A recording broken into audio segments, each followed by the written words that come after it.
Good evening, ladies and gentlemen. I'd like to call the Ottawa Catholic School Board of Trustees meeting to order for April 26th. Ben, can you lead us with the land acknowledgement, please? As we gather today from all across the Ottawa region, we acknowledge that we and the Ottawa Catholic School Board are located on the traditional and ancestral territory of the Algonquin people. We recognize their long-standing relationship with this land, which remains unceded. Thank you. Father, can you lead us in prayer, please? Let me turn this on this time. In the name of the Father, and of the Son, and of the Holy Spirit. Amen. God of hope, we invoke your presence at this gathering of your people. Through the power of your Spirit, renew your grace in us, that we might see your presence in our midst and hear the call of the gospel in the human need that surrounds us. You call us to join as co-creators in your work of sowing seeds of life. Give us your courage to bring the light of your justice to those in our community who are suffering from poverty, homelessness, oppression, or illness. Give us a heart like your Son, so that we may affirm the immense worth of each of your members, and so that we may respond to your call with faith, hope, and love. Amen. And please keep in your prayers the following people who have passed away recently. Brian Hariski, brother of Karen Latray, manager of supply chains and risk management, finance and administration department. Doris Inglis, mother of Kim LaSalle, coordinator of Student Success Elementary.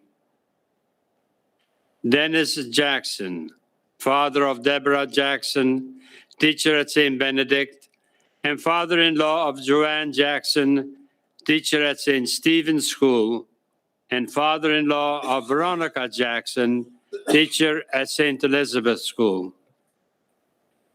We also pray for our staff and students' extended family members, especially those who have lost their lives due to COVID-19. And we continue to keep the people of Ukraine in our prayers. Eternal rest grant unto them, O Lord, and let perpetual light shine upon them. May they rest in peace. Amen. In the name of the Father, and of the Son, and of the Holy Spirit. Amen. And the school and the saint we are presenting tonight is Saint Gemma. And Gemma Umberta Maria Calgani was born on the 12th of March, 1878, in the hamlet of Camigliano in Italy. Gemma was the fifth of 8 children. Her father, Enrico Galgani, was a prosperous pharmacist. Soon after her birth, they moved to the bigger town of Lucca in order for the children to have a better education. Her mother, Aurelia, contracted tuberculosis, and Gemma was placed in a private nursery school. Several of her siblings died young, and her mother died in 1885 when Gemma was 7 years old. She was sent to a boarding school run by the Sisters of St. Zita, where she excelled in French, mathematics, and music. At age 16, she developed meningitis, but recovered. At age 18, she was orphaned and had to take care of her siblings. She is reported to have experienced stigmata. She was well known in the vicinity of Lucca for her care of the poor. In 1903, she also developed tuberculosis and went into a long and painful decline. And she died on April 11th, 1903, at the age of 25. She was beatified in 1933 and canonized in 1940. She is the patron saint of pharmacists, paratroopers, and students. The school community honors St. Gemma with a strong presence at the front entrance of the school. She is the first person to greet all at St. Gemma's visitors.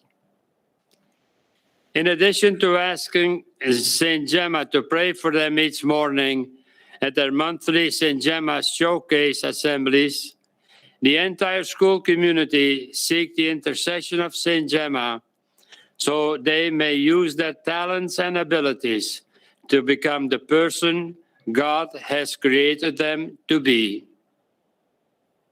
Furthermore, the students are invited to reflect on the virtues of St. Gemma and consider how they can apply them in their lives. And in concert with St. Gemma's love for the poor and those who long for justice, their community actively promoted equity for First Nations through a letter-writing campaign to the Prime Minister's office. They actively support their local food cupboard through their canned food drives. And students take the time to take care for the others in their community by making sandwiches for the Shepherds of Good Hope to help feed the homeless. The book Sally and the Homeless, Jesus' Sculpture, inspires students to bring in warm socks for the Heron Road Emergency Center. The students were also inspired to support Ukraine through prayer and fundraising. They also ensure that kindness and gratitude permeate their school community by taking time to express their kindness towards each other and to express their gratitude for the big blessing that they bring to each other and their community. They live our faith and follow the example of St. Gemma through these and many more beautiful ways each day. Thank you very much, Father. Can everybody please stand for O Canada?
Good evening, everyone.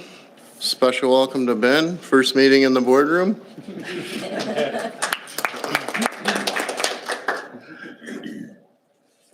Okay, item C.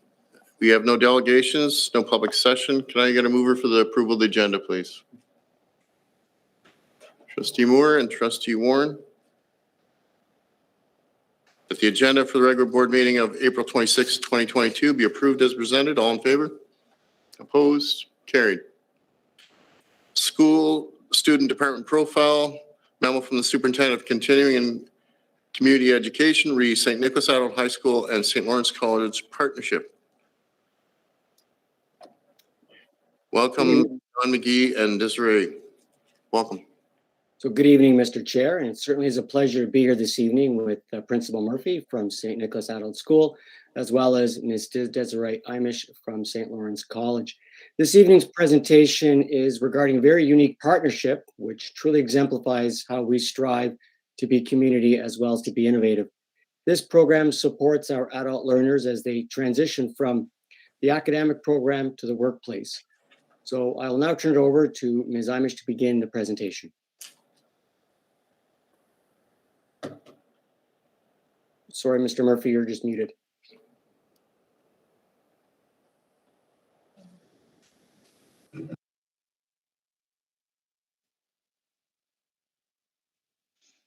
Okay. Welcome, everybody. Thank you to the board for allowing me to present today. I really appreciate your time. I think the presentation's just getting started there.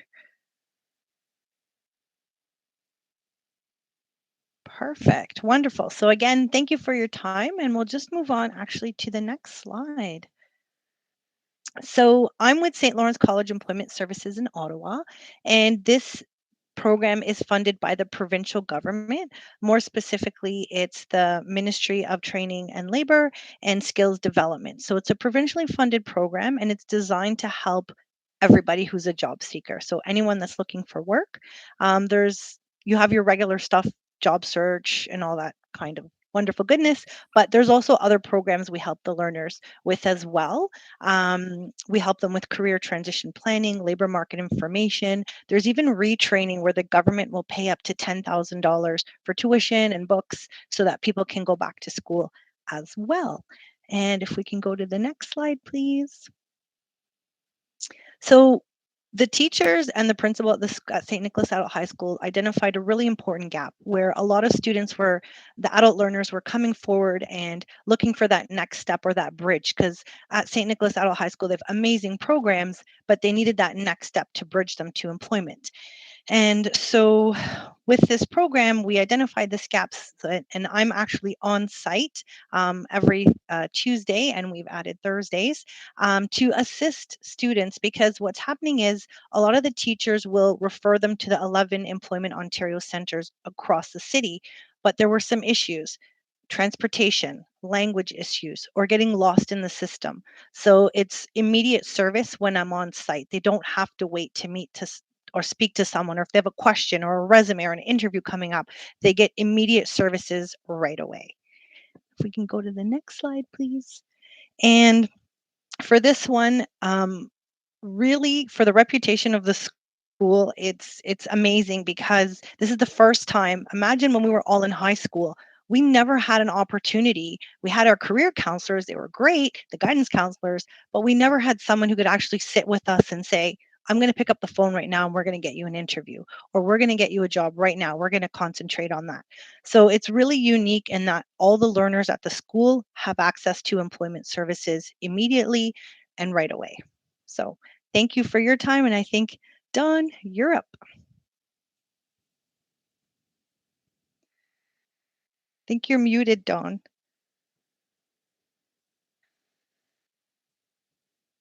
There, how's that? Wonderful. Wonderful. Okay, the way that, thank you, Desiree. The way that I see it is, Employment Ontario is huge. So I see Employment Ontario sort of as the yacht in the middle of the ocean. And we at St. Nicholas are on the island. And St. Lawrence College is the little boat that takes us from the island to the yacht. And the benefits of partnership for the learner are really evident in that it offers a smooth transition from the school to the workplace. We have a job postings and an event board, and learners can book in-person or virtual appointments to work one-on-one with Desiree, or they can simply drop in. I guess the bottom line is this, that the St. Nicholas, our reputation and our profile is really boosted because we're assisting learners not only with academics, but we're also assisting them with employment. And essentially, the learners' networking skills are enhanced by having this partnership. Their experiences are sharpened, and they're able to gain a better understanding of the transition between the school and the workplace. The benefits of the partnership for the instructors is essentially resource tools. The staff have access to an employment and event distribution list. They can gain resources and learning materials that are shared with teachers, and they can access experts for workshops related to their course. So the benefits of partnership are there for the instructors, and the benefits are there for the learners as well. Just some brief statistics. Essentially, out of 342 St. Lawrence College evaluations received, we received 342, between October and March 2022. And out of the 20 people who registered with St. Lawrence College from October 2021 to March 2022, 7 found employment. And I think this is the important part to highlight here. They found their employment in their field of choice, of work choice.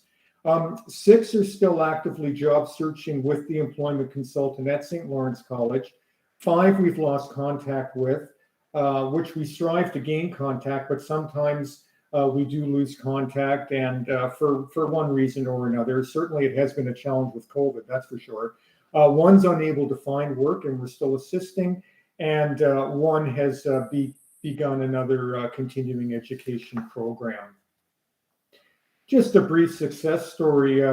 She gave me permission to use her name. Her name is Franny, and essentially Franny came to us with very, very few skills. She wasn't able to read, she wasn't able to write or do simple math, and essentially she started off by volunteering in-house, and then through the partnership, we were able to find her some volunteer work in the community. She got a job at Giant Tiger, but unfortunately, due to COVID, that ended. But the good news is since November, we have found her employment in her field of work again, and she's now working successfully for Dollarama. I met with Franny a few weeks ago. She really, really enjoys her job there, and she's grateful to St. Nicholas and to St. Lawrence College.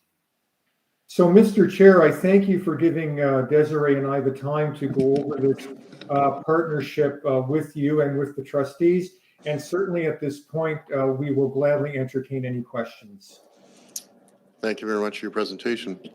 Questions or comments? Trustee Lawrence. Thank you. Through you, Mr. Chair. I don't know who I'm addressing this to, probably Desiree, but when I initially would have looked at this, I would have thought possibly it was the next step from graduating from St. Nicholas and then going to St. Lawrence College. So my question would be, it's not going to sound very nice, but what's in this for St. Lawrence College if people aren't actually attending it? Okay, thank you. I respond through you, Mr. Chair. Thank you for the question. So with the provincial program, it's funded through the province. And what they do is they've given out contracts across the province. And so St. Lawrence College has one of the contracts. So there's 11 sites across Ottawa. So like Youth Services Bureau, Pinecrest Queensway, YMCA, we're all funded to do the employment services. So for us, we just hold the contract. Now, everyone knows I am not a salesperson at all. So I don't sit there and promote our college services. We focus more on the Ottawa market, actually. So all our employers are in the Ottawa market. Our offices are based in Ottawa. We're on 200 Elgin Street. So we have this provincial funding to run this program. So our focus is the Ottawa market and helping people in Ottawa look for work, change careers, go back to school, whatever they're looking for. Good question, but thank you. Supplemental, Mr. Chair? Go ahead. Thank you. Through you, Mr. Chair. Thank you for that. And is this a program that will, obviously it depends on the government funding, but is it for a limited amount of time? I respond through you, Mr. Chair. Thank you again. Good question. So I've been with St. Lawrence College with this program since 2007. So it's been running for quite a long time. Now the province is looking to make some changes to the program overall, but there's no limited amount of time. I've had people any stage in their life, whether they're a high school dropout, high school graduate, university dropout, university graduate, PhD, newcomers, everybody. So they can come back as many times as they want. There's no fees for services. It's all free. So I hope that answers your question. Great. Now I was thinking more of, will the government cut it? But it's been going since 2007. That's great. Thank you for all you do. Trustee Moore, then Trustee Coburn, then Trustee Simpson. Thank you, through you, Mr. Chair. I'm not sure if this question is better for Dawn or for Desiree. I know you see a wide variety of people, and I want to put my question mostly towards our new Canadians. And what you offer, if you can expand a little bit upon what you offer them as far as teaching them how work happens here in Canada, employment standards, and employment scams. Thank you. Thank you. I respond through you, Mr. Chair. A wonderful question. So I actually have an employment fraud workshop that I've run. It's been in the newspaper as well. They've highlighted it. That one is near and dear to me for newcomers because they don't know, right? They'll get a phone call, I need your SIN number, and they give it to them over the phone. So that is very near and dear to my heart. So I do offer a workshop. I've been offering it at St. Nicholas for most of their classes. For the teachers, they'll come and say, Desiree, my next cohort is starting. Can you present? So absolutely, I have employment fraud. And I have another one for Canadian workplace culture. So we go over the expectations in the Canadian workplace, behavior, what's expected, and what you have from your country. How can that be also included as well? So we definitely go over that. Plus I have one-on-one coaching with newcomers as well for that area. Okay, I hope that thank you very answers much. your question. It does. Thank you very much. Trustee Coburn, then Trustee Simpson. Thank you, Mr. Chair. I think my questions have been answered, but I'm just going to put my comments with regards to how successful this program has been at the Ottawa Mission. So the Ottawa Mission, which runs a food services training program, partners with St. Lawrence College, and has been tremendously successful. So I was really pleased to see that this program is being introduced at St. Nicholas, and the questions that I would have had have been answered. Thank you. Thank you. Trustee Simpson. I too would like to echo Trustee Coburn's comments. I think this is a very exciting partnership. I know that in my former position working with youth, it was the barriers to accessing employment in Ontario were great, when it comes to transportation and babysitting and all kinds of barriers. So I think it's incredibly unique and powerful that you come on site and are able to, those barriers can then be eliminated. My question is about a different path, which would be apprenticeship. Are students also able to access apprenticeship programs through you? Because that could be something that they might want to take on in a role where they might get paid part-time and partly for their services. I'm not sure who could answer that. I respond through you, Mr. Chair. Thank you, Cindy, and thank you, Trustee Colburn, for those kind comments as well. Yes, absolutely. So a portion of our funding does go to apprenticeship. So if somebody wants to start an apprenticeship, we definitely help them with that. We help them also navigate because they closed the College of Trades and now there's a new system in place. So we help them navigate that. I even have a newcomer right now that I'm working with. He wants to be an electrician, so I'm helping him navigate that path. So absolutely, when it comes to apprenticeship, doesn't matter what stage the learner is at, whether they're just testing the water or they've done it before, we help them navigate that process, and there is lots of funding available for apprenticeship. So absolutely. Is there any other questions or comments? Trustee Armstrong. Thank you, Mr. Chair. Just can you take us through your services for those in a career transition situation? Thank you. I respond through you, Mr. Chair. So depending on what stage someone is in their career transition, right? We get people that have been in a job for 20 years and they get laid off from their factory and they're like, Desiree, what do I do with my life, right? So there's that kind of career transition. In that case, what I take them through, the government, they just changed the name. It used to be called Second Career. And that's where the government will pay for you to go to school. They essentially take up most of the costs. You don't have to pay anything. It's not like OSAP. So they'll pay, like I said, tuition, books, basic living expenses, transportation. So in that kind of career transition, definitely it can help. At St. Nick's, what I've seen a lot of is a lot of international students and a lot of students that want to take that next step from, okay, I'm done high school, I want to do post-secondary. What are my next steps, right? And there's skilled teachers at the school that are helping them there as well. But sometimes, as we all know, the navigation of getting to post-secondary can be quite confusing. So we can help them with their career transition. We've got career assessments. They could job shadow if they want to. So there's lots of options available to the students. I Thank hope I you. answered your question.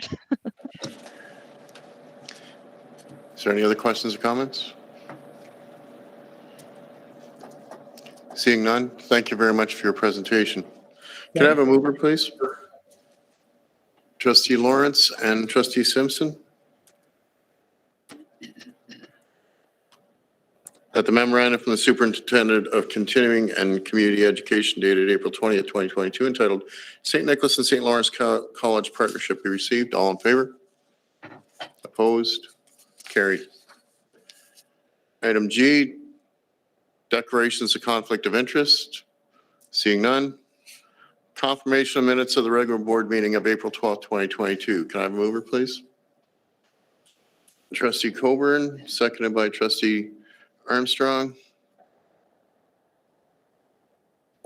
That the minutes of the regular board meeting of April 12th, 2022 be adopted as presented. All in favor? Opposed? Carried.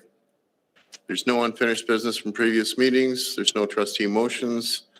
Item K1, presentation consideration of committee reports, committee of the whole board, April 26, 2022. Mr. Vice Chair. Thank you very much, Mr. Chair. Through you, I have one item moved by Trustee Warren and seconded by Trustee Moore. The memorandum from the Superintendent of Human Resources dated April 20th, 2022, entitled Principal, Vice Principal Local Terms and Conditions be received, and that the tentative agreement with the Catholic Principals Council Ottawa be ratified, and that was carried. All in favor? Opposed? Carried. Thank you. Item K2, memo from the Superintendent of Special Education and Student Services re SEAC minutes from February 16, 2022. Superintendent Benton, welcome. Good evening, Mr. Chair. These minutes are for receipt. Thank you. Can I have a mover, please? Trustee Moore. Seconded by Trustee Simpson. That the memorandum from the Superintendent of Special Education and Student Services dated April 19, 2022, and entitled Special Education Advisory Committee minutes February 16, 2022 be received. All in favor? Opposed? Carried. Item L1, presentation and consideration of staff trustee reports. Memo from the Superintendent of Student Success Elementary. Learning partner role. Welcome Superintendent Montgomery, Linda, Kim, and Lynn. Thank you, Mr. Chair. So I am so pleased to welcome Linda Jellicoeur, a literacy learning partner, Kim Stiff, a numeracy learning partner, and Lynn Cahoot, an FSL learning partner tonight. They are representing the learning partners of the Elementary Student Success Department. As mentioned in the memo, these teacher leaders bring a sense of calm when they walk into any classroom across our system. Though they work very closely with the Elementary Student Success Department at the CEC, these are the teacher leaders who walk into classrooms and walk alongside classroom teachers and co-teach, co-learn, and support all new educational initiatives across the system with a hands-on deck approach. I am pleased that they are here tonight to highlight the impact and importance of the learning partner role across the system. So I will pass it along to our learning partners tonight. Thank you. Good evening, and thank you, Mr. Chair, for this opportunity to highlight the role of the learning partner. Next slide, please. Currently, there are 2 literacy learning partners, 4 math learning partners, and 1 FSL learning partner. Learning partners work closely with our elementary student success department consultants and coordinators, as well as leading and learning, student services, and the learning technology department. Learning partners promote job-embedded support to educators. This is learning that is grounded in day-to-day teaching practices and is designed to enhance teachers' instructional practices with the intent to improve student success and achievement. Learning partners facilitate professional development, support educators, and school communities. We work closely with all stakeholders to meet the needs of all learners. Learning partners also participate in professional learning to deepen our own knowledge to then spread to the system. Next slide, please. The role of the learning partner is to collaborate with schools, principals, and educators to support student success. We use effective instructional strategies to meet the needs of all learners. Our focus is on building capacity through a student-centered approach. The work of the learning partner is based on the gradual release of responsibility model. The learning partner from the learning partner to the educator. If needed, educators may wish to first see the learning partner model a lesson, then gradually move towards co-teaching, and then eventually the classroom educator teaching with the learning partner support. Eventually, the support is lessened and teachers move forward with greater confidence. Some examples of support include guided groups, introduction to new resources, and assessment for learning. Each of the 68 elementary schools has access to a math, literacy, or FSL learning partner to directly support their school. Educators and principals are able to contact learning partners directly or through a request for support form if they require. Next slide, please.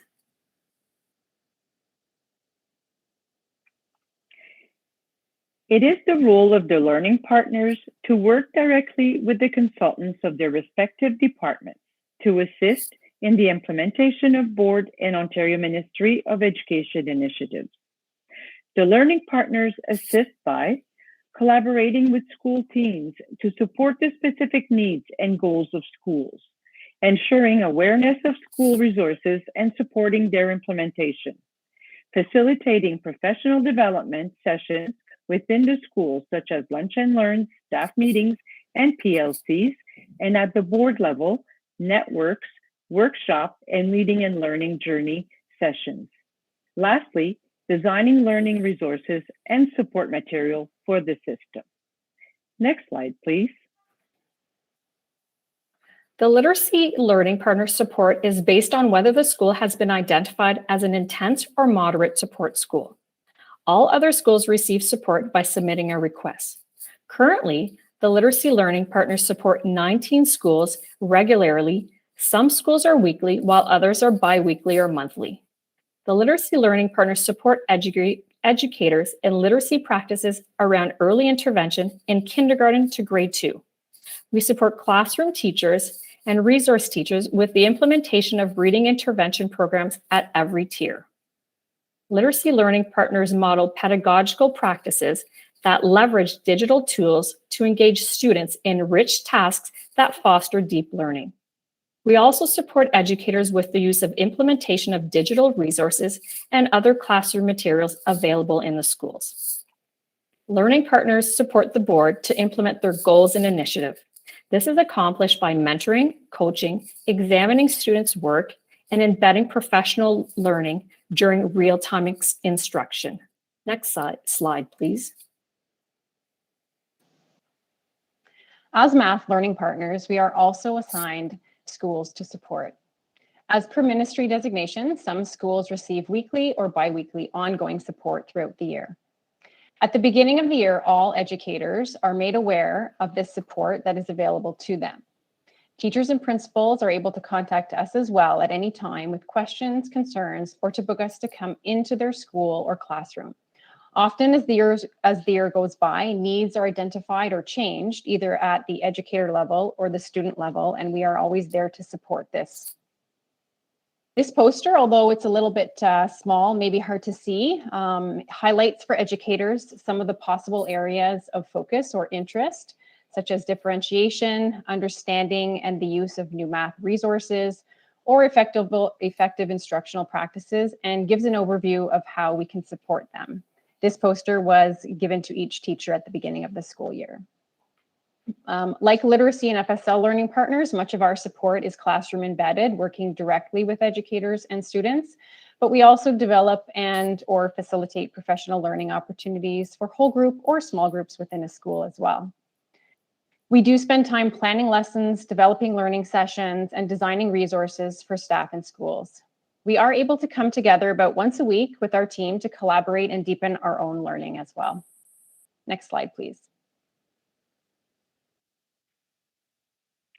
As the FSL learning partner, my role involves organizing and presenting to teachers PD sessions in schools or at centers, guiding teachers through the many FSL resources available in the schools, offering curriculum planning support for teachers, developing planning tools with the FSL and social studies curriculum, creating asynchronous activities for K-6 students at Blessed Carlo, fostering student engagement in FSL classroom by modeling the deep learning approach and the action-oriented approach from the Common European Framework of Reference for Languages. Finally, participating in the administration and assessment of the exam for the Diplôme d'études en langue française to grade 12 students. Next slide, please. Here's a small collection of photographs that teachers have posted to Twitter, highlighting some of the work that we do. Again, they are a bit small, but you can see examples of teacher and student support through co-teaching, facilitating professional development, students working on specific strategies, and community involvement. Next slide, please. Here are some activities I organized or took part in as the FSL learning partner to promote the French culture in our OCSB schools. At this time, we would like to take this opportunity to thank you, Mr. Chair, for providing us time to share our information on our roles as learning partners with you. Mr. Chair, questions are welcome. Thank you very much for your presentation. Questions or comments? Trustee Whitt. Thank you very much, Mr. Chair. Through you to Superintendent Montgomery.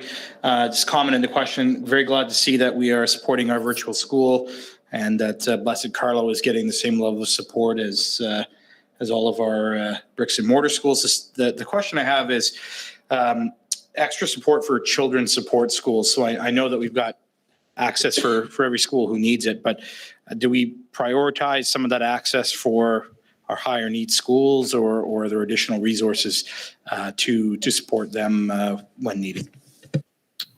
Through you, Mr. Chair. Great question. Yes, they are typically highlighted on our list. We look at data at the beginning of the year. Some of the data is ministry driven. We're given the schools by EQAO results, and then others are our own internal data, and our researchers help us with that. And so just as a point of making it simple, they essentially highlight children's support schools as a higher number on the ranking. And so when we analyze where our learning partners are going to receive support, it's based on that analysis. So there's a number of different variables that go into it, but children's support schools right off the top receive that higher ranking, and pretty much most of them receive we have a number of learning partners, and we have three amazing ladies here representing them tonight, but most of them are in the schools, those schools at least once a week, if not twice a week, depending on the need. So yes, they are in our children's support schools on a more regular basis. Great, thanks. Trustee Simpson. Through you, Mr. Chair, my question was very similar to what Trustee Whitted has just asked you. First of all, I'd like to preface the question to Superintendent Montgomery with congratulating the learning partners. I really know how hard you work. There aren't enough of you, and you fulfill very, very ambitious roles. So that's why I'm going to go back to Superintendent Montgomery and ask, with things like the new Right to Read document that just come down, and with the number of children's support schools that need extra, a hand up and extra help, how do you triage this work when you're basically spread very thin? Because let's face it, you have 2 literacy learning partners. Thank you. And through you, Mr. Chair. Yes, the Right to Read, as you know, report was I'll say dropped, and it's an important one. So what we do is we have monthly meetings in our department, and we keep our learning partners up to date on everything that's new and that's coming, and that where they might need to provide extra support and keep them current in their professional development. In addition to that, we have our coordinators who have weekly meetings, math meetings or literacy meetings or FSL meetings, where they keep them current in terms of how they're going to have to support the school. So we're looking at that right now and how we're going to be supporting the Right to Read in a differentiated way based on how the ministry moves forward with the recommendations on the Right to Read and how we also move forward as a board. So we try our best to keep our wonderful learning partners current on their professional development, and then they bring that forward with them, even with such things as the Right to Read. And the same thing happened when the math strategy came out. We had to make sure that they received the most current professional development so that they felt confident when they walked into a classroom, they could support the questions that were coming forward, or they at least knew where to go to find the answers. So thank you. Trustee Coburn. Yeah, my question is similar to Trustee Simpson's question. If I do the math on the number of learning partners and the amount of support they need to provide to our schools, whether it's scheduled as 19 schools plus people asking for their support. My question is, are there enough of them? And if there are enough of them, are there enough of them to make an impact, right? If they're spread too thin, do they really have the ability to make an impact within the schools? Through you, Mr. Chair. Well, we'll always say there's never enough of them, but what we do is use the data to prioritize where our learning partners are going to provide support. However, they are all amazingly hard workers and have amazing work ethics, and they're teacher leaders, as I mentioned at the beginning. So we have 2 models. We have the model where there's dedicated support weekly or bi-weekly, and then we have the second model where the learning partners leave room in their schedules to be able to, or in their calendar through the week, to be able to go provide as need basis support in the system. So if a principal or a teacher reaches out to them, they certainly go and provide. And then we also differentiate between, is it an NTIP teacher? Because the Leading and Learning Department also have support for NTIP teachers versus, for example, new initiatives that come through the ministry where that's where more they'll reach out to our department. So we do, of course, we'll always need more, but we do feel like we're trying to effectively move their skills across the system on those 2 models, between data and dedicated support, between requests, and then also between if it's an NTIP teacher support request, where then we might reach out to Leading and Learning for additional support. Thank you. Trustee Armstrong. Through you, Mr. Chair. How common is it that the learning partner would be supporting the teacher remotely? And if so, what would that look like? If one of you 3 ladies would like to respond to that, that would be great. Thank you, Shelley. Through you, Mr. Chair, I'm happy to answer that question. There definitely are times where we are meeting teachers virtually. With the lack of available occasional teachers, oftentimes when we are giving support or meeting with teachers, it is on their own time or on their lunches or preps or sometimes after school, where it's easier, more convenient to meet virtually. Sometimes we connect with them and their classrooms as well. We've given some Coding PD walked teachers and students through some fun coding activities where we are virtual, but we enter through their classroom, and the students and the teacher are connected with us that way as well. Thank you. Is there any other questions or comments? Trustee Whitted? Just another quick one, and maybe for Superintendent Montgomery or any other senior admin who'd want to answer. I note that we have so 7 learning partners, and to Trustee Coburn's point about being sort of spread thin across the system, they provide they punch above their weight in terms of the service that you're providing to, a number of schools across the system. So my question is just around funding for those. Has the ministry ever given us unique funding to support additional learning partners? Do we take these FTEs out of our existing budget item? And if so, maybe this is something that we could explore come budget time, or lobby the province on additional funds for. Through you, Mr. Chair. That's a great question. We're very creative with how we fund these positions. So it's a combo of all of what you just mentioned. Some of the learning partner positions, and in each school board, they're named differently. Some school boards call these positions coaches, others call them special assignment teachers. So there's no particular ministry title, I guess I'll call it, for this particular role. Ottawa Catholic School Board, we call these roles learning partners. So, but what the ministry will do is, for example, with the math strategy, they will say, here is a pocket of funds. You can use this percentage of those funds for additional staff to support the system, like in a teacher leader role. Same thing with the literacy. So same with FSL. So that's how we use those funds. And in other cases, we do supplement some of those grants with our own, our own regular funds. But we do get very creative. The 7 positions that we have are a combo of everything you mentioned, and we get very creative so that we can maximize the support we provide centrally to these to the system. Yeah, we do get very creative, and we're always finding ways to try and provide more central support to our system, and not just through our department, through all departments. Any last questions, comments? Thank you very much for your presentation. Can I have a mover, please? Trustee Coburn and Trustee DeKemp. That the memorandum from the Superintendent of Elementary Student Success dated April 20th, 2022, entitled Learning Partner Role be received. All in favor? Opposed? Carried. Item L2, memo from the Superintendent of Continuing and Community Education, Catholic Education Week 2022. Welcome Superintendent Velati, Deb, and Joseph. Welcome. So good evening, Mr. Chair. I'm joined this evening by Principal Langdon from St. Michael's School and Principal Chanani from St. Gemma, who are co-chairs of the Catholic Education Week Committee this year. Mr. Chair, Catholic Education Week has long been a jewel in the crown of the Ottawa Catholic School Board, and how we celebrate the great work that has taken place in our schools. This evening, you will receive information on what is planned for next week. So at this time, I will ask Principal Langdon to begin the presentation.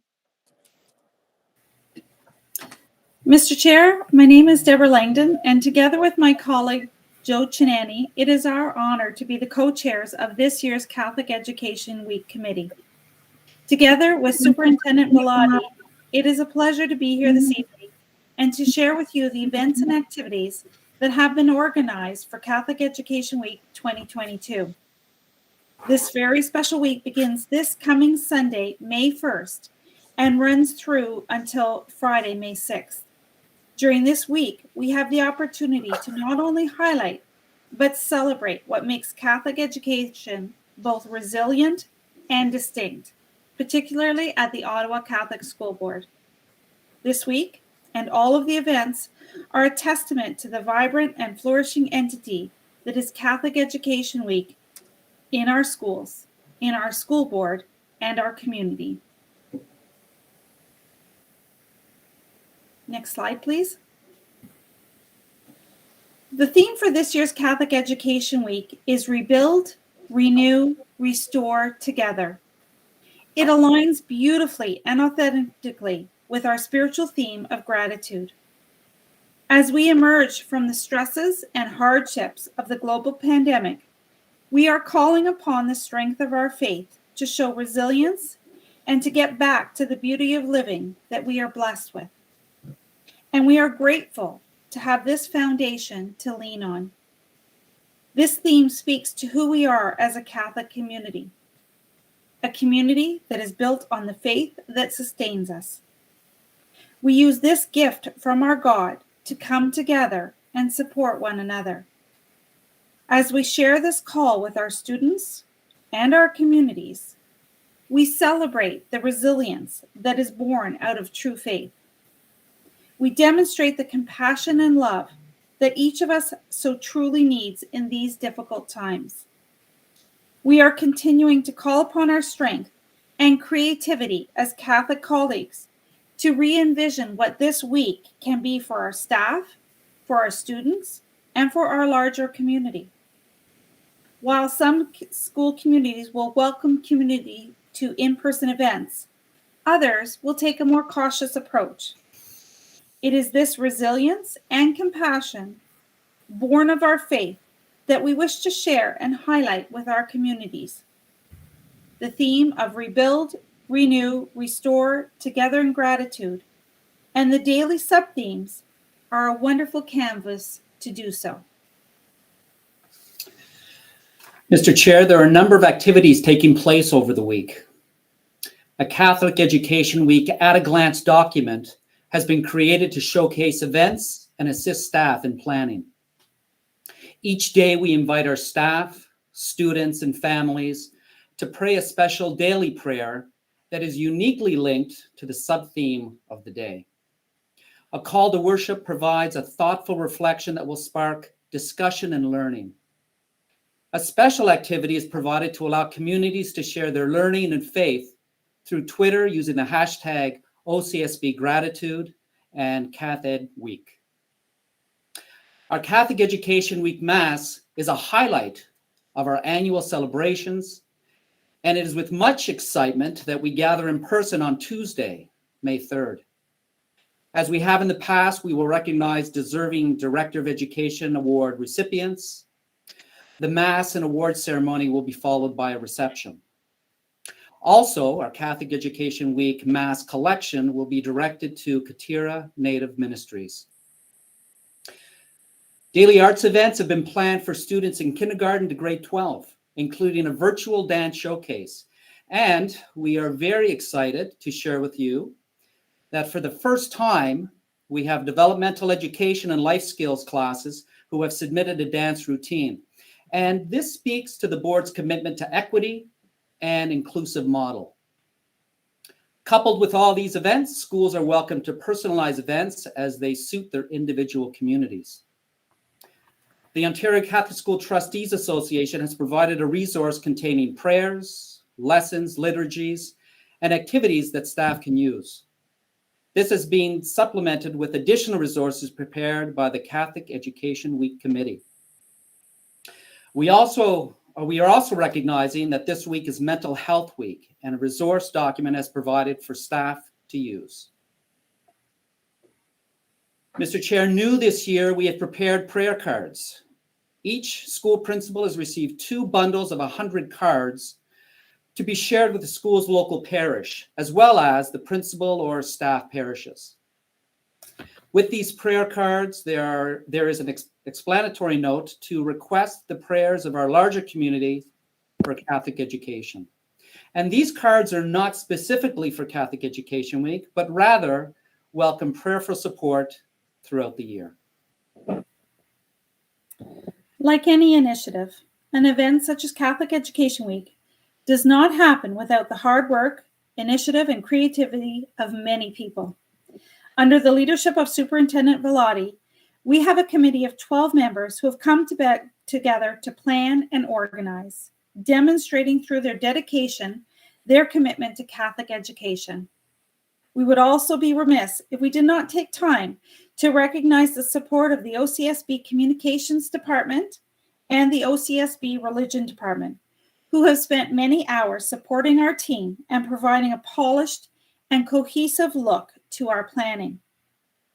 Mr. Chair, I would like to thank you for allowing us the opportunity to speak to you this evening, and we look forward to next week. At this time, we would welcome any questions that you or any of the trustees may have. Thank you. Trustee Armstrong. Through you, Mr. Chair. A special thank you to Principal Natalie Roy from St. John the Apostle for the invite to the Easter Education Week Mass next week. Thank you for that. My question is, are there any outdoor activities that you can highlight during Catholic Education Week? Through you, Mr. Chair, as we indicated, that each school has the opportunity to personalize for their very own community, respecting what they are comfortable with and their students and families. I can say to you that at St. Michael, Ottawa, we are having a breakfast and we are having it outdoors, as this best suits our needs and our ability to personalize to the week. Thank you. Questions, comments? Great presentation. Everybody got your message. I'll see Joe and Deborah. I'll see you on Tuesday night. Great presentation, and education is the highlight of the year, and to maybe actually do it in person this year is going to make it that much sweeter. So thank you very much for all your work. Can I have a mover to move the motion, please? Trustee Lawrence and Trustee Warren.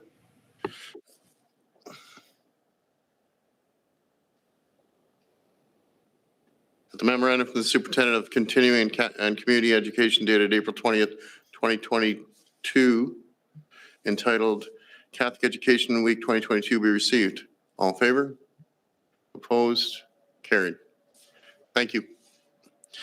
Item L3, memo from the Superintendent of Leading and Learning, read demographic data gathering, OCSB student census. Tell us about yourself. Welcome, Superintendent Keeley, Dr. Hurl, Sean, and Benjamin. Welcome. Thank you. Through you, Mr. Chair. I'm so pleased to be here this evening. One of the goals of the OCSB equity framework is to identify and eliminate barriers in order to close gaps and advance the fair treatment of everyone. One of the steps we are taking to fulfill this goal is through demographic data collection. This evening, I am pleased to have Dr. Prince Ohoro, OCSB Equity Advisor, Mr. Sean Power, Principal St. Francis Xavier High School, and Benjamin Chinois, grade 11 student from St. Paul High School, to share details about this important initiative.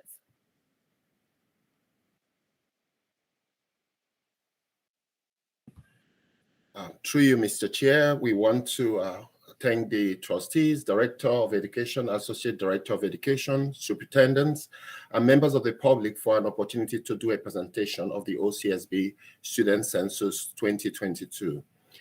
OCSB is committed to equity, diversity, and inclusion in our schools. And as part of our equity, diversity, and inclusion framework, we will be conducting a student census to ensure that we create an inclusive, equitable environment for all students and staff by identifying and addressing systemic racial disparities and creating inclusive school communities. As a Catholic board, we value and uphold the human dignity of all, as we believe all children are created in the image and likeness of God, with unique and intersecting identity characteristics deserving of dignity. Next slide, please. Oh, the next slide. Thank you. So our schools will be better placed to learn, work, and play if we can identify potential barriers or gaps. Knowing more about our students will help us eliminate discriminatory biases in our classes and schools as outlined in the Accepting Schools Act and the Ontario Education Equity Action Plan. We are required as a school board under the data standards for identification and monitoring of systemic racism to collect both staff and student identity data. Next slide, please. So as part of our objective for students' census, we want to create the space for everyone's voice to be heard. Our tagline will be, "Tell us about yourself." As we better understand the makeup of our students' population, we intend to enhance student success, achievement, and well-being at all levels through equitable, inclusive practices, programs, and services aimed at eliminating any discriminatory practices or systemic barriers that may exist, thereby fulfilling the directive of the Ontario government. I'm going to hand over to Principal Sean Powell. Thank you very much, Dr. Prince. And next slide, please. And thank you, Mr. Chair. The Ottawa Catholic School Board Student Census Survey is going to be launched on May 25th, and it's going to close on June 2nd.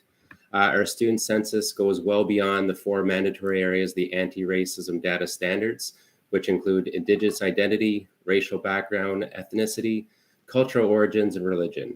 It will also include all protected grounds under the Ontario Human Rights Code, such as citizenship, place of birth, gender, language, disability, and sexual orientation, and which will be only for the grades 9 to 12 student census. It also includes demographic questions such as household income, which will be only for the K-8 student census survey. It will also include questions such as the number of people living in the home, etc. Many of the census questions will have explanations included to assist in the understanding of what's being asked for the student or the parent, such as the definition of ethnic origin. The survey is entirely voluntary and response is completely confidential. All questions are optional. You can skip a question and move to the next question if you choose to do so. The survey should take 5 to 10 minutes to complete and can be completed on any device with an internet connection. Next slide, please. Thank you. So there are 2 slightly different versions of the student census survey. There's one for the K-8 students and one for the grades 9 to 12 students. And some have slightly different questions, and they'll also have a slightly different delivery process. So for the K-8 student census survey, this survey is going to be completed by parents. And parents are going to receive a unique link through their primary email account from the school on May 25th. And this survey is completed by June 2nd. Parents may choose to complete the survey if they choose to do so. It's completely voluntary, but we hope that most parents will complete the survey so they can gather as much data as possible. The survey will be available in English, but there is an option to translate into other languages using the survey software. For the grade 9 to 12 student census survey, this survey is going to be completed by students themselves because a unique link is going to be sent to the student email account for the OCSB email account on May 25th. The school is going to coordinate a time for all students to complete the survey. And of course, students will complete the survey on a voluntary basis. Parents can also opt out of the student census survey if they choose to do so. And a Google form can be filled out by parents from April 28th to May 13th. And if they fill out this Google form, the student will not be receiving a link in their email account and therefore will not be able to complete the survey at that parent request. Students with special education needs who have difficulty filling out the survey can still fill out the survey with the help of their parent guardian at their home because that survey is going to be sent to the student email account. Students who still would like to complete this survey on their own will also have the opportunity using Google Read and Write because the survey is going to be compatible with this function. Next slide, please. The privacy and protection of student data is of paramount importance. The data collected will only be accessible by 2 board researchers. And these 2 board researchers will analyze the data, looking for patterns to improve the programming for all the students. And students will not be able to be identified in any of these, in any of the reports, because all the data is going to be presented collectively. The student census is completely confidential, but it's not anonymous because this link can be linked back to the email address and then linked back to the school for reporting purposes. And all these reports will be available in the fall 2022. And we're really looking forward to a successful campaign and looking forward to successful results. And I'll leave it to Ben. And next slide, please. So the presentation has been made to several groups to receive feedback and to tell them what is the Census is all about. And right now we still have 2 more groups to go to. Next slide. So the promotion plan is the most important aspect of this because we need as many students as possible to take part in this census. And the communication department at the school board will be promoting the student census extensively in order to receive as much data as possible with the purpose of promoting positive change in our schools in regards of equity, inclusion, and diversity. And they will be posted on the school websites. Emails will be sent out to parents and throughout all social medias. Next slide, please. And these are the important dates of parents can opt out to not do the survey on May 13th, and the survey will be sent out on May 25th, and students have until June 2nd to take part into the survey. So I'll leave it to Prince Ahoro. Okay. Thank you very much, Mr. Chair. We are open to questions. Thank you very much. Trustee Moore? Thank you very much through you, Mr. Chair. Dr. O'Hara and Mr. Power were nice enough to come to SEAC, and a lot of my questions were answered. They answered questions about read and write for me, and they also answered questions for us about in 5 years, the data would not be able to be mined again to be looked at for new information. That's sort of a once and done sort of thing. Is that correct? I understand that correctly, sir? Yeah. To you, Mr. Chair. Yes, you are correct. Thank you for remembering all those details. Yes, and just wanted to say that, just wanted to confirm what you're saying, basically, that you're right. Yes. Okay. And can I have a follow-up, sir, Mr. Chair? What I really want to commend you on is getting this done and getting it really, it's going to be so interesting to see the results because you do better when you know better, right? So good science is usually you have a hypothesis of what you expect you're going to see, and then you test to see if you've seen what you think you're going to see. Do you have a hypothesis going into this, Dr. O'Hara? I do, and it's something that we have seen across various school boards, and that is, for instance, the high suspension rate of Black students or some racialized students. That is something we would be checking for, and that's just one of them. We'll be checking for so many things, you know. The whole idea is to look for where there are gaps, where there are inequities.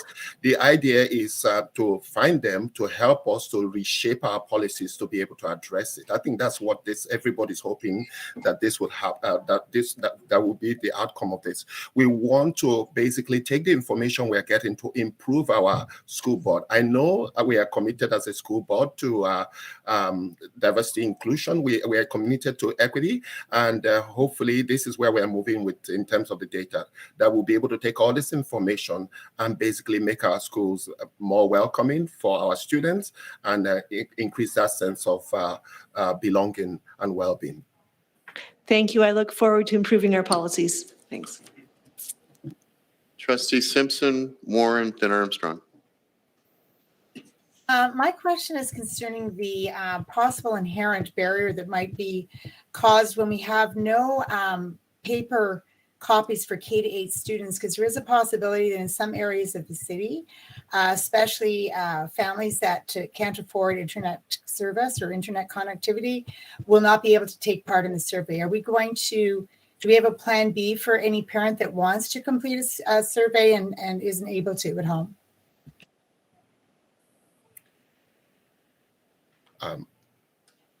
Sean, did you want to speak to that? Yeah, absolutely. I respond through you, Mr. Chair. So there is a plan to be able to provide any family with a device if they need to have one, and if they have any connectivity issues, there is also a plan to offer them a connectivity device as well, so they could also fill out the survey and also make sure that they meet the academic needs of their children at home. Trustee Warren? Thanks, through you, Mr. Chair. Great presentation. It's nice to see that we're getting this information. I guess my question for you is to understand if you have kind of an expectation of a response rate for these based on past or historical surveys we've done, and do you have kind of a hopes or a baseline of what you want or to expect on this round? To you, Mr. Chair, I want to say that we do have some expectation, but we also will be tampering that expectation with some of the challenges we face. For instance, the COVID, the pandemic. We are coming out from pandemic, and we know that it's been a hard time for everybody. But we are anticipating, like with the 9 to 12, that we are expecting a much higher completion rate, because some way we will have a bit more control. Some of our principals from various schools will be working closely with the students to kind of create the space and the time for them to complete the survey. But I think where we have a little bit of concern, and we are trying to mitigate that through promotion and through using information evenings, and trying to kind of inform our parents more by sending parent letter and looking for ways through videos. We're looking at various methods to kind of mitigate that. It's the one that will be completed by the K to 8 by the parents, basically. We have a little control over that, but we are trying to kind of make sure there is a good understanding by parents why they should complete the survey, hoping that would increase the uptake and increase the completion rate. So with other school boards, for instance, I know, for instance, the Ottawa, the public school board, they had about 45% or something thereabout, So we are hoping, given the close-knit, how close our community is, we are hoping to hopefully surpass that. That's our target, Just a supplementary, Mr. Chair. Fine. If you don't get the expected response rate within the time frame that you have allotted, would you be looking to extend the date or the deadline just so you can get a better response rate? To you, Mr. Chair, practice-wise, it's I don't think it's done. It could be, but we're just looking at what others have done. Usually after this, they kind of close it and work with the data they have. But the beautiful thing about this is the first one, and we are learning. And for us, we see it as a great opportunity to start that conversation. I think that's key. For me, it's really what we do with this data we are getting. Like, no matter how small it is, for me, data speaks. Even when it looks good and there's just a small percentage, for me, it tells me that small percentage, you have to pay attention to what they are dealing with. If it says, for instance, 5% had this problem, for me, it's a big case. That 5% that had that problem, how are you going to address it? You won't say, okay, because 95% they were okay, we will ignore the 5%. That 5% is also calling for some action to be taken. So the beautiful thing about this is 5 years from now, we have a chance to revisit this, and also we will be collecting more data. So this is a starting point, and we hope that this starting point will lead to better data in future as we keep learning and we keep fine-tuning, and hopefully we'll do much better. That's really why I see it. I just see it as an opportunity to keep growing in this. Excellent answers. Thank you very much for your time. If I could add to that as well, Dr. Prince, and through you, Mr. Chair, talking to the research department, they stressed making sure that the process, there's some sort of expediency, and make sure that there is a shorter timeline to ensure that that parents and students are responding to the survey. Because if you do extend the time, they might not think is important. And the communications department has an extensive plan to ensure that there's constant communication to promote the student census survey. So thank you, Mr. Chair. Trustee Armstrong? Through you, Mr. Chair, I have two questions. The first is, the provincial government has reversed their support for Bill 67. Does this impact the approach we take with the survey? Can I through you, Mr. Chair, can I call on Superintendent Debbie Kelly to answer that question? So thank you, through you, Mr. Chair. Good question, Trustee Armstrong. What we would do is we just focus on the data that we're collecting and how we can identify barriers and improve student success for our students in our community. We do want to focus on that. We do want to identify them, and we want all of our students to succeed. And getting to know our students through the collecting of demographic data will help us do that. And that is what the next steps in our process are going to be forward, as it does support our equity, diversity, and inclusion framework. Through you, Mr. Chair, second question. Are there questions in the survey related to critical race theory? To you, Mr. Chair, I wouldn't say critical race theory. I would say there are questions in the survey that is related to race. We have the five mandatory areas: is indigenous identity, race, religion, and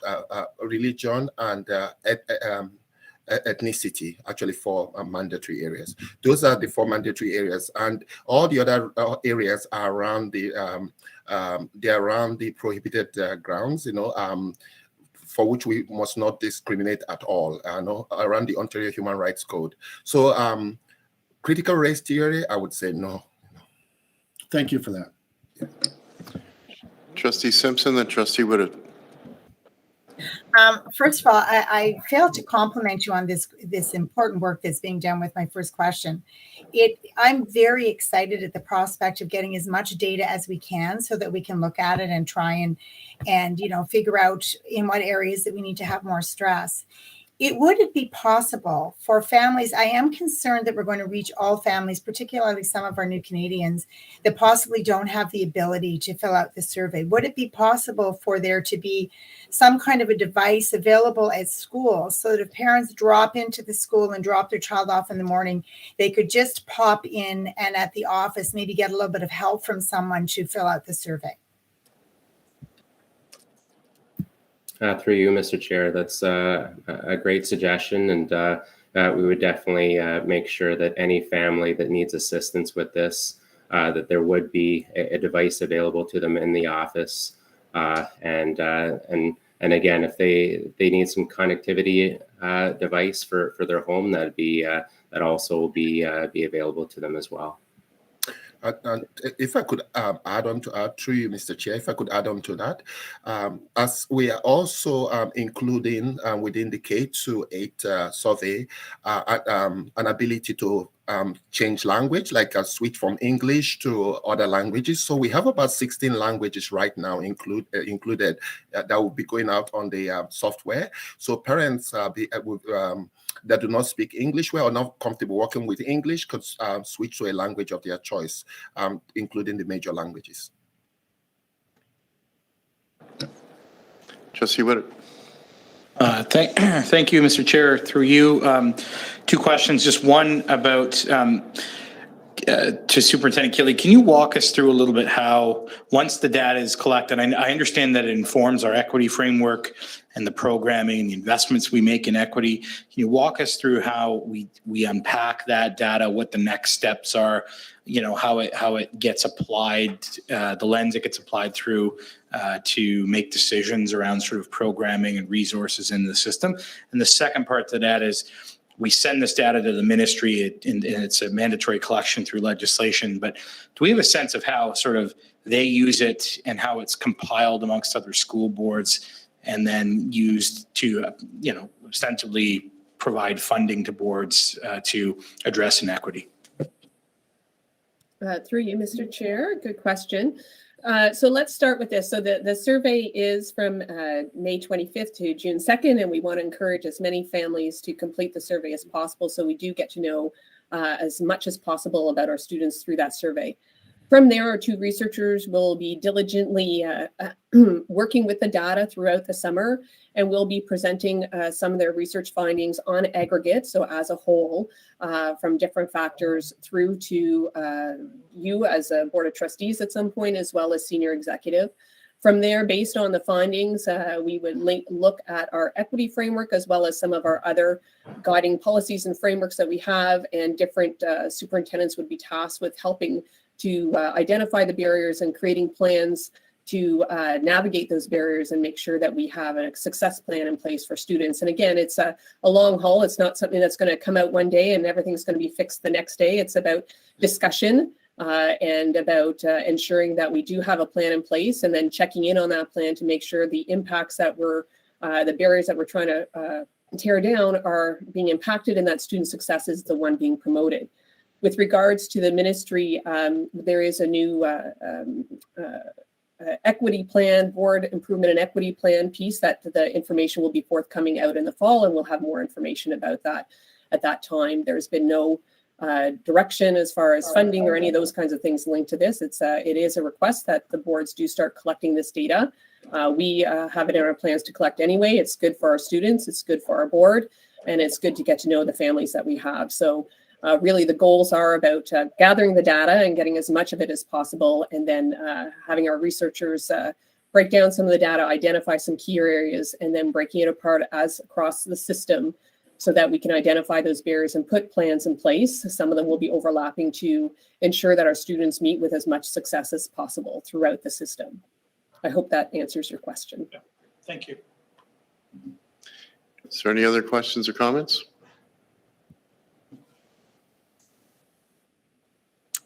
At this point, Benjamin, we'd have you come up and join us in the circle here. I'd give you a present and shake your hand, and you get your pictures taken with your superintendent and teachers and Dr. Hurl.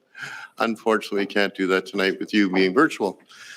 But the gift card is in the mail, I'm assured by the board administration. So the gift card will be mailed to you. Thank you very much. You're welcome. Thank you for your presentation. Very informative, and we're looking forward to the results. Trustee McEwen, we'd like to move the motion. Trustee Simpson, seconding. That the memorandum from the superintendent of leading and learning dated April 20th, 2022, entitled Demographic Data Gathering OCSB Student Census, Tell Us About Yourself, be received. All in favor? Opposed? Carried.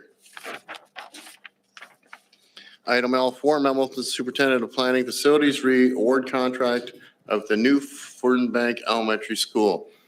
Welcome, Superintendent Vella. Thank you, and good evening, Mr. Chair.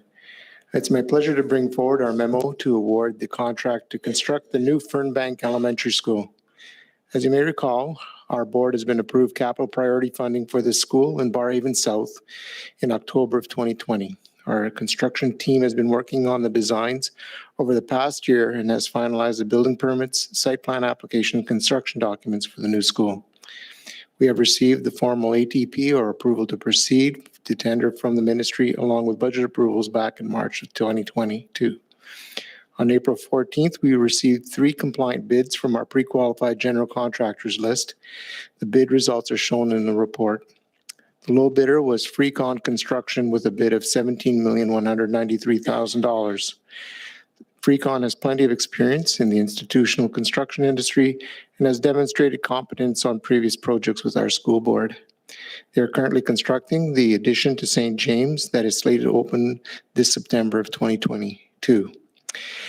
As we needed to keep options open to keep the construction costs down, we had requested that all bidders exclude millwork and add it as an option price.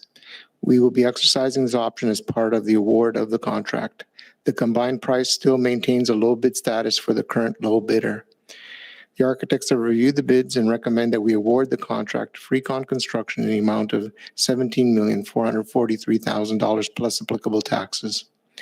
The Fernbank School project is on schedule and planned opening date for September 2023 next year, along with the attendance boundary changes approved in February to redirect students to the new school for September 2023. This concludes my report, and I would be happy to answer questions that you may have. Thank you. Questions or comments? Trustee Moore. Thank you very much, Mr. Chair. I'm curious because I drive by the site daily. When do you, and I know the site's being cleared and that now, when do you expect construction to begin? Through you, Mr. Chair. At this point, we're ready to go almost immediately. So as soon as we can award the contract, the contractor will be able to mobilize. So hopefully within weeks. Oh, that'll be fun. Thank you. Trustee Coburn. Thank you. I couldn't help but notice the prices on the bids were amazingly close. So although we go with lowest bidder. So my question really is around, are we obligated to go always with the lowest bidder, or do we look at other factors in terms of the competency of the contractors that are doing the work? Through you, Mr. Chair, the process through which we go through the evaluation and the pre-qualification of general contractors, basically, pardon me?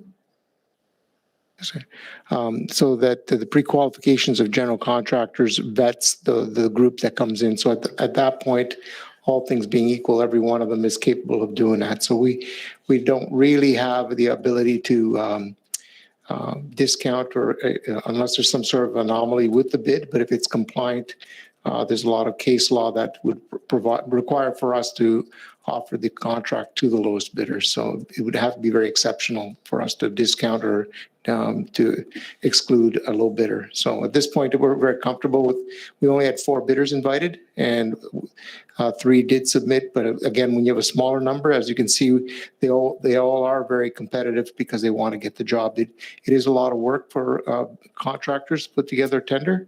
From what I'm hearing, that you could be upwards of $30,000 on their part to put the resources to put together a bid like this. So they don't take it lightly, and they all do put their best foot forward.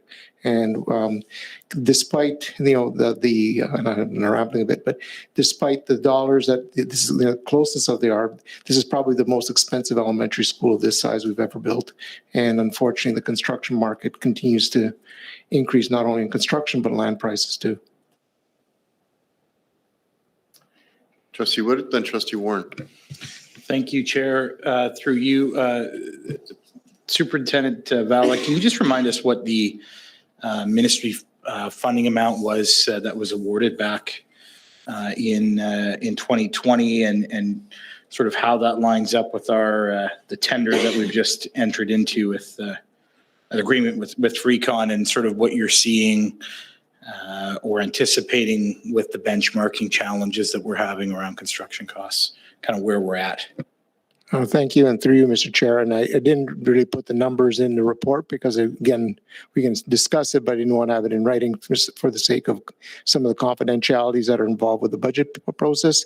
But I will speak to it verbally. We received initially $12.5 million capital priorities funding, and through the process of our estimates and development, we recognized that it was inadequate for the construction value. So ultimately, we drew on other funding, and the province topped up some of the budget as well. So there's some COVID-related dollars.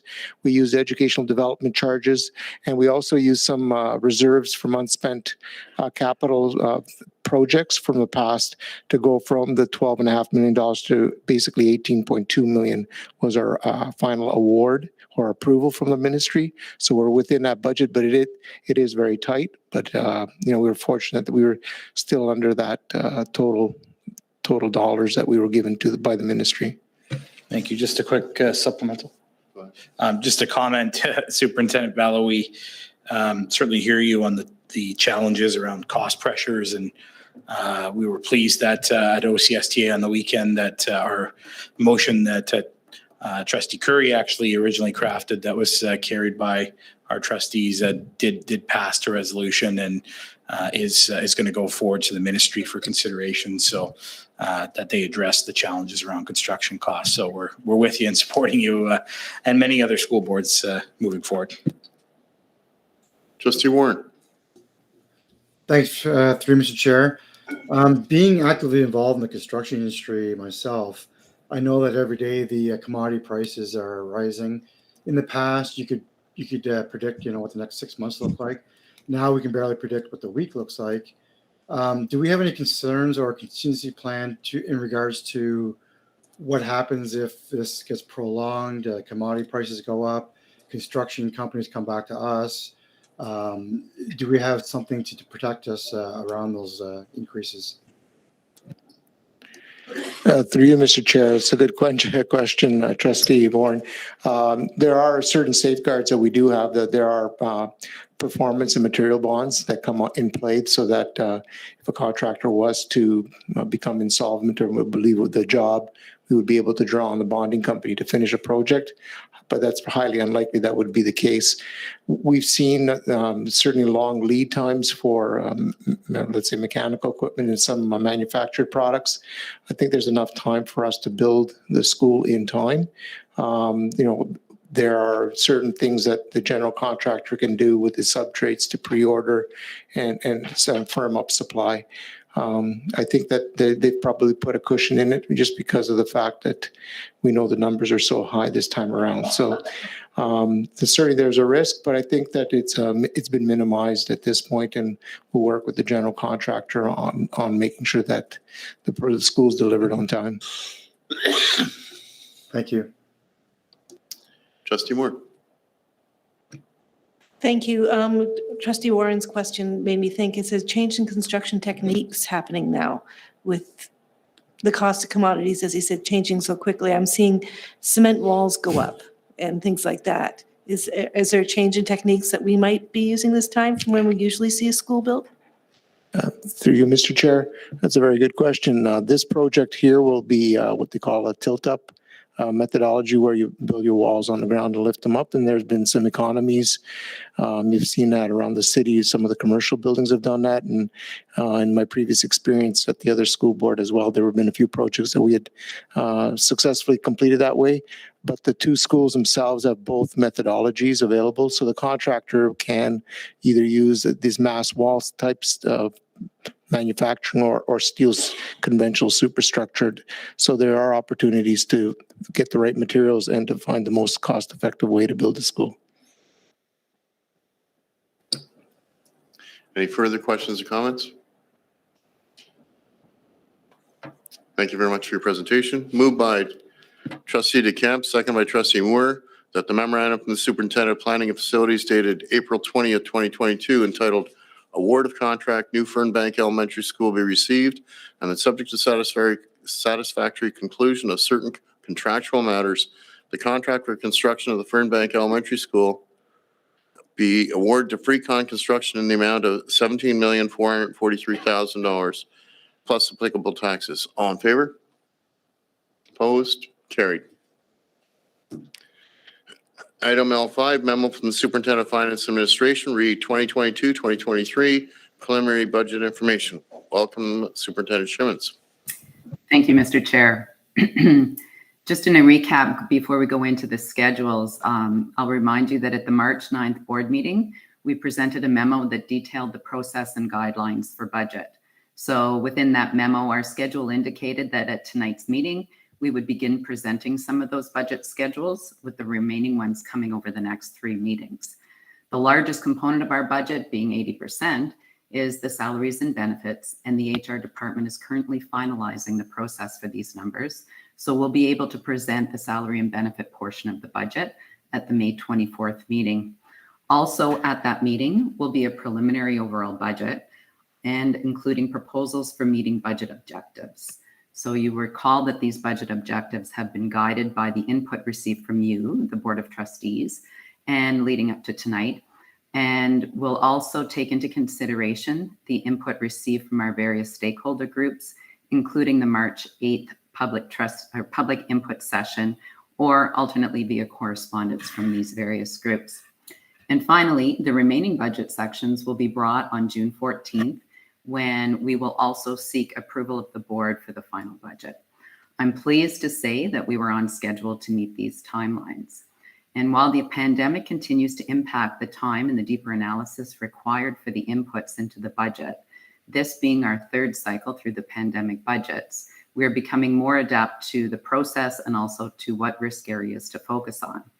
That said, there still remains a considerable amount of risk in the budget estimates compared to non-pandemic years, mostly related to areas I've mentioned regularly: the enrollment trends, shortages in resources through supply chain, and labor supply shortages, which includes replacing absent staff or recruiting for specific vacancies. All of this can affect the budget, and we're incorporating this risk into our assumptions. So now I'd like to turn to the 3 schedules that you find within your memo. And if you'd like to link in to follow along, Section C, the budget guidelines being the first one. These guidelines come from the trustee board level guidance, from the ministry requirements, and from meeting our contractual obligations, be that collective agreements, debt repayments, or other service contracts. There are 2 inherent risks that I would like to highlight. First is the pandemic. Our estimates are based on what is known at the time of developing that portion of the budget, so we will continue to make adjustments for significant impacts up until the time that the final budget is presented for approval. The second inherent risk is enrollment. Enrollment is our main driver of our budget operations, driving approximately 97% of our board's revenues through the GSNs and the significant majority of staffing expenses through class sizes. So we'll go into the enrollment details a little bit further when we go to the next section, Section D. But staying on Section C, there are 3 key requirements that I'd like to highlight it through this.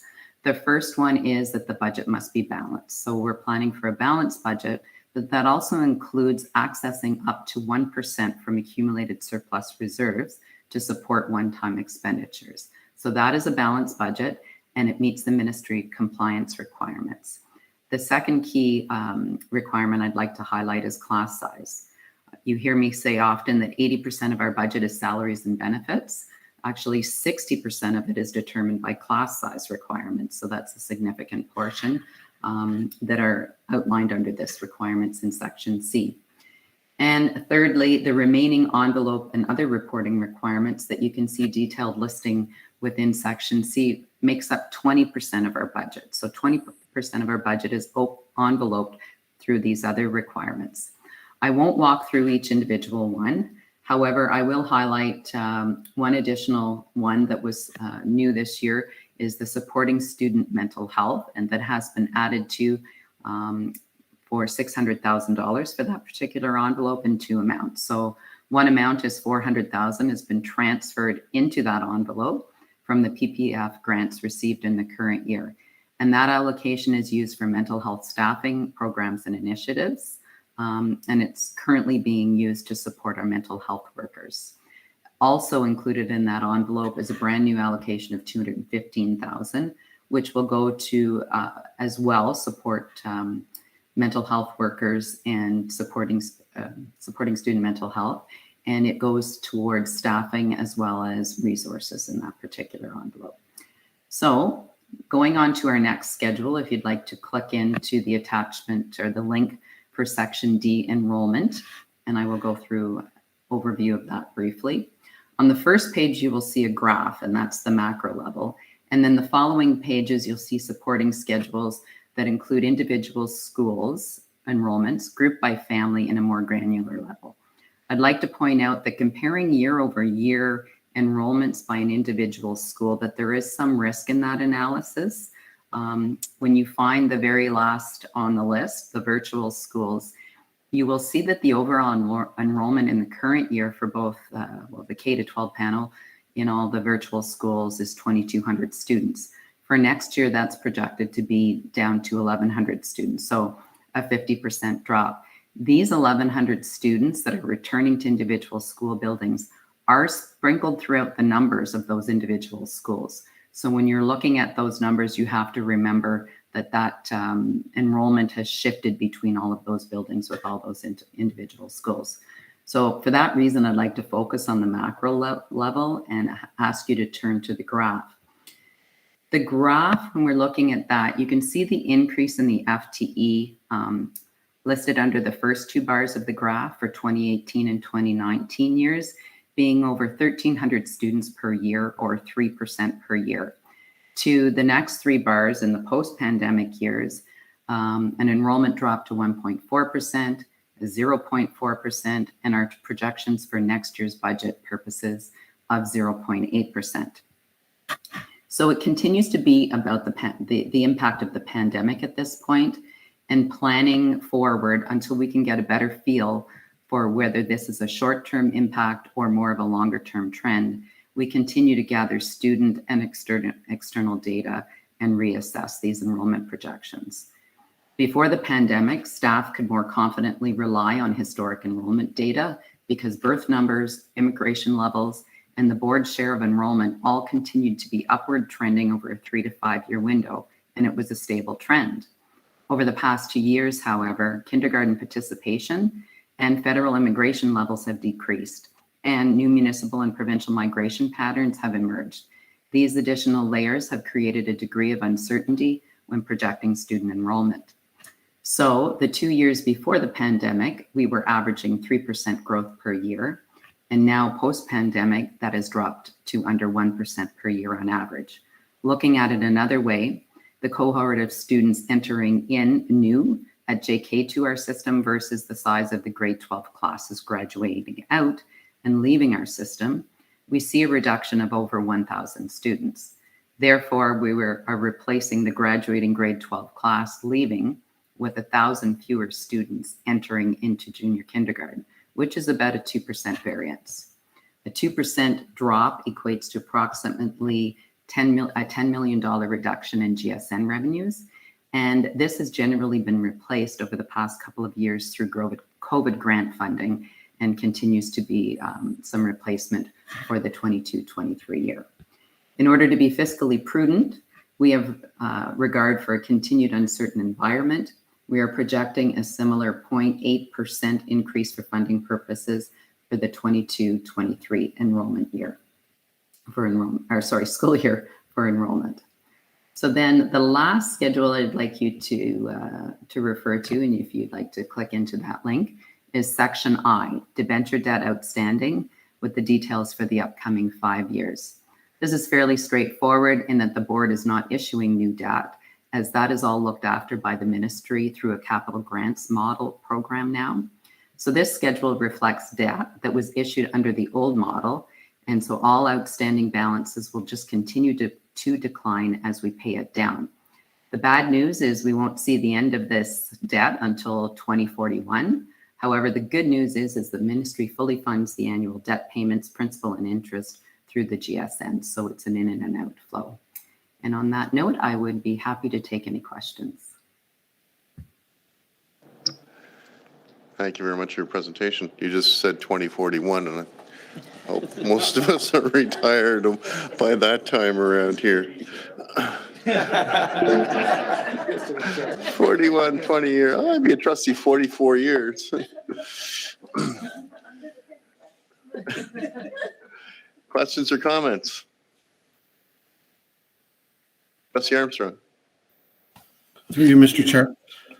In this budget process, what has been the biggest surprise so far this year? Thank you, through you, Mr. Chair.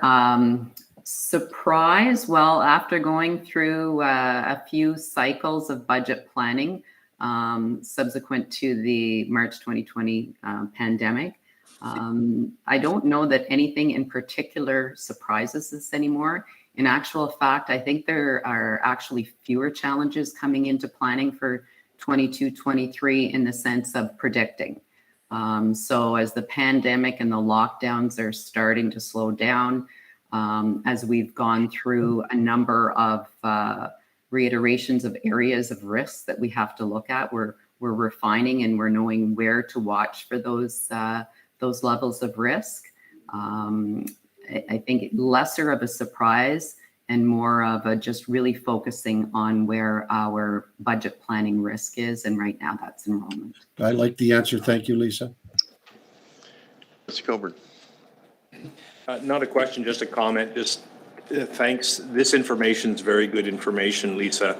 The guidelines and the balancing of the budget. So I just, as things become more volatile, and they have been for 2 or 3 years, I just appreciate the analysis to this point in time. Is there any other questions or comments? You provided all the answers in your presentation. Can I have a mover, please? Trustee Coburn, Trustee DeCamp.